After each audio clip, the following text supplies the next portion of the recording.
जिंदगी में आपको कभी डॉक्टर, वकील या आर्किटेक्ट की जरूरत पड़े या ना पड़े, पर मेरे भाई, रोज पापी पेट को भरने के लिए किसान ही हमारे काम आता है। तन तन पापा जी। 27 सितंबर को सरकार ने पार्लियामेंट में किसानों के लिए 3 बिल पास किए और तभी से हमारे किसान भाई सड़कों पर प्रोटेस्ट कर रहे हैं। जगह जगह से किसानों के प्रदर्शन की तस्वीरें सामने आ रही हैं। शुरुआत में तो हरियाणा और पंजाब के किसान ही प्रदर्शन कर रहे थे, पर उसके बाद देश के बाकी जगहों से भी किसानों ने इन प्रदर्शनों में अपना समर्थन दिया है। आज की वीडियो में हम इन्हीं 3 कानूनों पे बात करेंगे, और अगर आप जानना चाहते हैं कि क्या है 3 कानून और क्यों हमारे किसान भाइयों को प्रोटेस्ट करना पड़ रहा है, तो इस वीडियो को अंत तक जरूर देखें। सबसे पहले बात करते हैं एसेंशियल कमोडिटीज अमेंडमेंट एक्ट 2020। इससे पहले इसका नाम था एसेंशियल कमोडिटीज एक्ट 1955।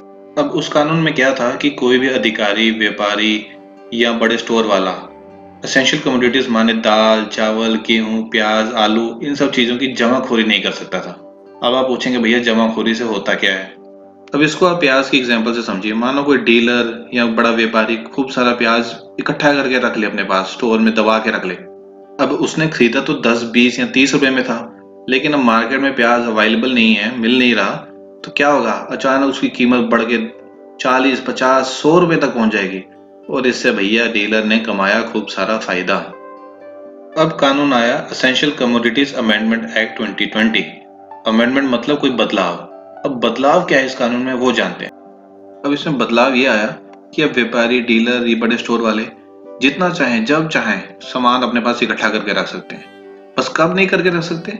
जब कोई वॉर ना छिड़ी हो, कोई युद्ध ना हो, या कोई नेचुरल कैलेमिटी जैसे कि फ्लड या बाढ़ या कहीं पे कोई सूखा ना रखा हो। बस ऐसी सिचुएशन में वो इकट्ठा नहीं कर सकते। तो भैया ऐसी सिचुएशन कौन सी रोज आती है? अब इससे क्या होगा? अब आप खरीदोगे भैया उनके बेचा हुआ महंगा महंगा माल। किसको फायदा हुआ? किसानों को नहीं, फायदा हुआ उन लोगों को जिन्होंने ये माल इकट्ठा करके अपने पास रखा हुआ था। अब किसानों का मानना है कि अंबानी या अदानी जैसे बड़े बड़े लोग क्या करेंगे, ये सारा सामान अपने गोदामों में, अपने स्टोर्स में इकट्ठा करके रखेंगे, और बाद में यही चीज महंगी करके अपने अच्छे अच्छे शोरूम्स में, अच्छी अपनी दुकानों में बढ़िया एकदम सजा के आप लोगों को बेचेंगे और आप लोगों से मुनाफा कमाएंगे। अब कुछ लोग कहेंगे कि भाई किसान भी तो अपने घर में सामान इकट्ठा करके रख सकता है और बाद में महंगा करके बेचे। तो मेरे दोस्त एक चीज बताओ, क्या किसान के घर में इतनी जगह है कि वो इतना सामान इकट्ठा करके रखे, या क्या किसान इतना सारा सामान ट्रैक्टर में खुद से जाके सड़कों पे भेज सकता है? अब क्योंकि किसानों की कोई सुन नहीं रहा, इसलिए भाई उन्हें प्रोटेस्ट करना पड़ रहा है, सड़कों पे उतरना पड़ रहा है अपनी बात मनवाने के लिए। आपको क्या लगता है, किसानों का इस तरह प्रदर्शन करना सही है या गलत है? अपनी राय कमेंट सेक्शन में जरूर लिखें। अब बात करेंगे अगले बिल की, जिसका नाम है the farmers agreement on price assurance on farm services act, आसान भाषा में कॉन्ट्रैक्ट फार्मिंग। कॉन्ट्रैक्ट फार्मिंग में क्या होता है, बड़ी बड़ी कंपनियां किसानों से पहले ही एक अग्रीमेंट कर लेती हैं कि हम आपसे आपकी फसल इतने ही रुपए में खरीदेंगे ही खरीदेंगे। एक अमाउंट फिक्स हो जाता है, और ये एक अमाउंट खेती करने से पहले फिक्स होता है। ये इस बिल की अच्छी बात है। हो सकता है किसान ने जो आज फसल का अग्रीमेंट किया है, आज उसने अग्रीमेंट किया 25 रुपए में, लेकिन कल को जब वो फसल काटने के समय आता है तो उस फसल की कीमत गिर के 5 रुपए हो जाए, 10 रुपए हो जाए, पर किसान ने तो अग्रीमेंट कर रखा है कि उसको 25 रुपए मिलेंगे ही मिलेंगे। तो इसमें उसको बहुत फायदा है।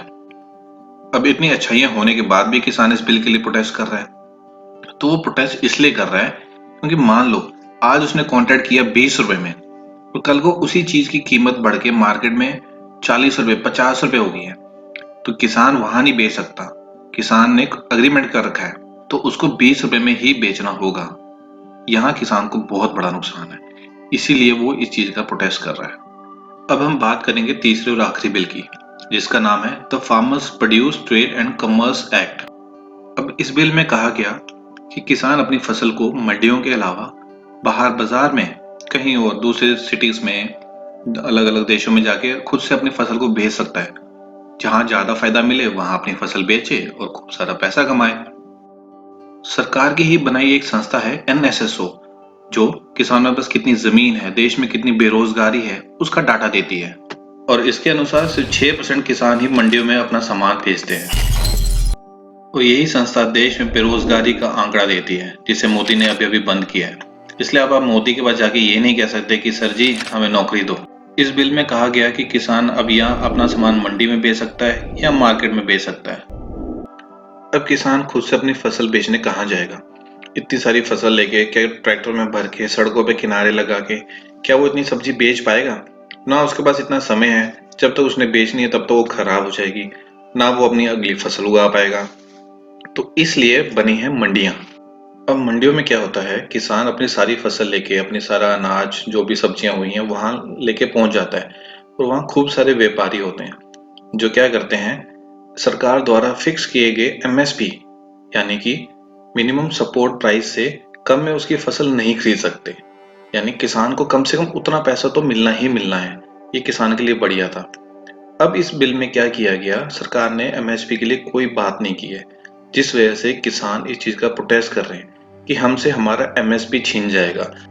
और जो ये कॉर्पोरेट घराने वाले लोग आएंगे, अंबानी, अदानी, इन सब लोगों को इनको अपनी फसल कम कीमत पे बेचनी पड़ेगी। अब बेचनी भी पड़ेगी क्योंकि इनको अपना घर भी चलाना है, अपने बाल बच्चे पालने हैं, उनकी पढ़ाई का देखना है, दवा दारू का देखना है, और अपनी आने वाली या अगली जो फसल इन्होंने लगानी है उसके लिए इनको बीज चाहिए, खाद चाहिए, दवाइयाँ चाहिए। अब इतने सारे खर्चे वो कहाँ से पूरे करेगा? यहाँ पे किसान को बहुत बड़ा नुकसान हो रहा है। सर गल ये आ कि MSP ਜਿਹੜੀ ਹੈ ਨਾ ਸਰਕਾਰ ਇੱਕ ਮੁੱਲ ਤੈਅ ਕਰ ਦਿੰਦੀ ਹੈ ਕਿਸੇ ਵੀ ਵਸਤੂ ਦਾ ਕਿ ਜੋ ਵੀ ਤੁਸੀਂ ਅਗਾਓਗੇ ਅਸੀਂ ਉਹ ਇਸ ਰੇਟ ਤੇ ਖਰੀਦਾਂਗੇ। ਲੇਕਿਨ ਸਰਕਾਰ ਜਿਹੜੀ MSP ਹੈ ਨਾ ਇਹਨੂੰ ਤੋੜਨਾ ਚਾਹੁੰਦੀ ਆ ਕਿ ਜੋ ਵੀ ਆਦਮੀ ਆਵੇ ਆਪਣੀ ਮਰਜ਼ੀ ਨਾਲ ਰੇਟ ਲਾ ਕੇ ਫਸਲ ਦਾ ਲੈ ਜੀ। ਜੇ ਸਾਡੇ ਕਣਕ ਝੋਨੇ ਦਾ ਮੁੱਲ 1900 ਰੁਪਈਆ ਏ ਤੇ ਕੋਈ ਵੀ ਪ੍ਰਾਈਵੇਟ ਬੰਦਾ ਜਾਂ ਕੋਆਪਰੇਟ ਘਰਾਣਾ ਆਊਗਾ ਉਹ ਸਾਨੂੰ 1000 ਨੂੰ ਲੈ ਜਾਊਗਾ। ਜੇ ਮੰਡੀਕਰਨ ਹੋਊਗਾ ਪੰਜਾਬ 'ਚ ਜਿੱਦਾਂ ਅਸੀਂ ਮੰਡੀਆਂ 'ਚ ਫਸਲ ਲੈ ਕੇ ਜਾਂਦੇ ਆ ਹੈਨਾ, वो खत्म करना चाहती है। बॉलीवुड के भी कई अभिनेता और अभिनेत्री इस बिल के फेवर और अगेंस्ट में आए हैं। अब कंगना रनौत और दलजीत दोसांझ की ट्विटर पे छिड़ी जंग तो जग जाहिर है।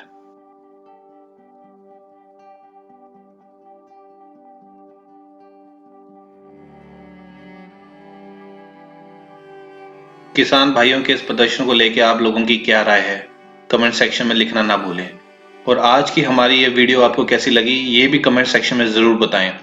और जाते हुए लाइक करें, शेयर करें और सब्सक्राइब करना ना भूलें। धन्यवाद।